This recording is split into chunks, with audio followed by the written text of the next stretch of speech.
ये जो quid pro को हुआ है बिटवीन पाकिस्तान एंड इंडिया और जो एक डिप्लोमेटिक स्टैंड ऑफ है, इसमें अब पाकिस्तान को क्या एज हासिल है? जो आज कौमी सलामती कमेटी मीटिंग के फैसले हुए हैं, इन फैसलों के इम्प्लीकेशंस क्या है और ये स्टेटस को, ये डिप्लोमेटिक स्टैंड ऑफ अब कितना अरसा बरकरार रह सकता है? इसका ज़्यादा नुकसान किसको उठाना पड़ेगा? देखिए, जो हिंदुस्तान ने पाकिस्तान पे एकदम से इल्ज़ाम लगाया कि ये आपने किया है या करवाया है, हमारा तो कोई लेना देना नहीं था, और with in few minutes without investigation उन्होंने हम पे इल्ज़ाम लगा दिया। जी।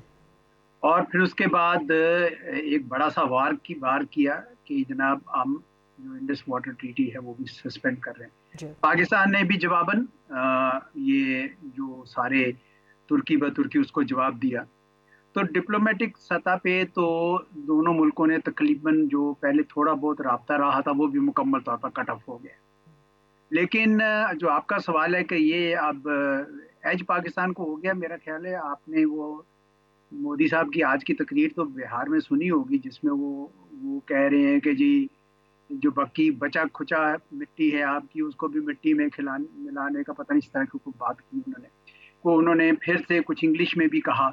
तो वो मेरे ख्याल में अभी तक इंडिया में ये जुनून है कि भाई कुछ करना है, और ये हो सकता है कि कोई किसी किस्म का मिलिट्री एक्शन करे जिस तरह पुलवामा में किया था, और फिर पाकिस्तान भी जवाब देगा। तो अभी खतरा टला नहीं है, क्योंकि वो तो बढ़ भी सकती है, सूरत हाल बिगड़ भी सकती है, दोनों मुल्कों के लिए बिगड़ सकती है। तो मैं समझता हूँ कभी खतरा टला नहीं है, हमें तैयारी भी रखनी चाहिए। और साथ ही साथ जो इंडिया ने इंडस वाटर ट्रीटी के ऊपर वार किया है, उसके ऊपर भी मेरे ख्याल में हमें सारे जो लीगल और पॉलिटिकल ऑप्शन है वो उसके ऊपर काम करना चाहिए। वर्ल्ड बैंक तो उसका जामिन है, लेकिन उसके अलावा भी बहुत कुछ काम करने की जरूरत है, ताकि हम जो ये ना समझे कॉम्प्लेसेंट हो जाएं कि बस अब ठीक हो गया, बराबर हो गया, ऐसा नहीं। आपने कहा कि खतरा अभी टला नहीं, क्या बतौर एक साबिक सिफारतकार आप एक्सपेक्ट कर रहे हैं या कर सकते हैं कि आज पाकिस्तान ने जो फैसले लिए हैं, जो एक एस्केलेशन लेडर पे 1 और 2 points they are not up, क्या इसके बाद भारत यहां से भी मजीद एस्केलेट करने का खतरा मोल लेगा? ये देखिए, क्योंकि ये इंडिया में इस वक्त जो डायनामिक है उसको आप समझें। जी। पिछले कई सालों से एक हाइपर नेशनलिज्म वहां पे चलाया जा रहा है हिंदुत्व के नाम पर, और इतना लोगों को चार्ज अप कर दिया गया है पाकिस्तान के खिलाफ नफरत के जी। लिहाज से, कि अब वो एक्सपेक्ट करते हैं कि जी आप कुछ कीजिए, और गवर्नमेंट फिर हॉस्टेज हो जाती है उसी रेटरिक की जो उसने खुद आगे भड़काया होता है। ठीक। तो इसलिए मैं तो ये नहीं कहूंगा कि ये अब वो नहीं करेंगे, ये हो सकता है कि कर जाए, ये हो सकता है ना करें अगर बेटर सेंस प्रिवेल। तो इसीलिए मैंने कहा है कि बाहर के मुल्कों में, खुसूसन अमेरिका और दूसरे मुल्कों को बताने की जरूरत है कि जनाब यहाँ पे होश के नाखून इनको लेने चाहिए, कुछ सीनियर वॉइसेस को स्ट्रेंथन करें। इस वक्त तो वो एक ऐसे मूज और घोड़े पर सवार हैं तो कुछ भी कर जाएं। जी। तो पाकिस्तान को बहरहाल मेरे ख्याल में तैयार रहना चाहिए।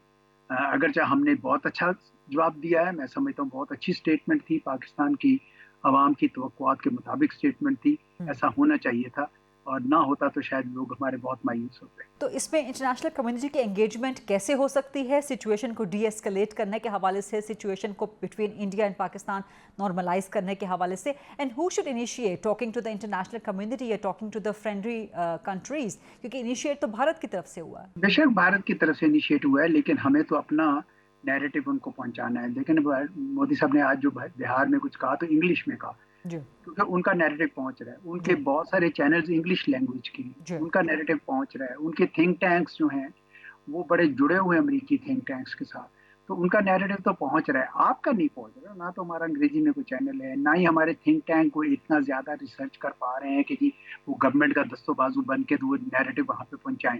तो हमें अभी बहुत काम करना है, हम काफी पीछे हैं। प्लस ये एक ग्लोबल जियो पॉलिटिक्स है जिसमें अमेरिका इस वक्त हिंदुस्तान को अपना दोस्त समझता है, अपना साथी समझता है चीन के खिलाफ। जी। तो इसमें इसलिए उनकी अच्छी बुरी सारी बातें उनको अच्छी लगती है। अभी मैं एक सेमिनार में था जो वाशिंगटन के एक थिंक टैंक का था, जिसमें इंडियन 3 स्टार एयरफोर्स के भी, नेवी के, उसके आर्मी के भी थे, दूसरे लोग भी थे। तो मैं देख रहा था कि इवन अमेरिकन जो वहां पे थे वो उन्हीं का साथ देते नजर आए थे मुझे। मैंने अपना जो पूरा नुक्ता नज़र जो बयान कर सकता था, लेकिन मुझे साफ नज़र आ रहा था कि पार्टीजन एनवायरनमेंट है। तो हमें बहुत काम करना है, हमें इस मामले में अपना वाज़े करना है, उनको बताना है कि जनाब वहाँ जी पे इंडिया में तो इतना टेररिज्म क्या हुआ होगा जो हमारे यहाँ टेररिज्म हुआ है और जी जिस तरह से हुआ है, और इंडिया के फुटप्रिंट्स भी हैं और इंडिया के फिंगरप्रिंट्स भी हैं। जी, ये बातें कहनी बतानी पड़ेंगी।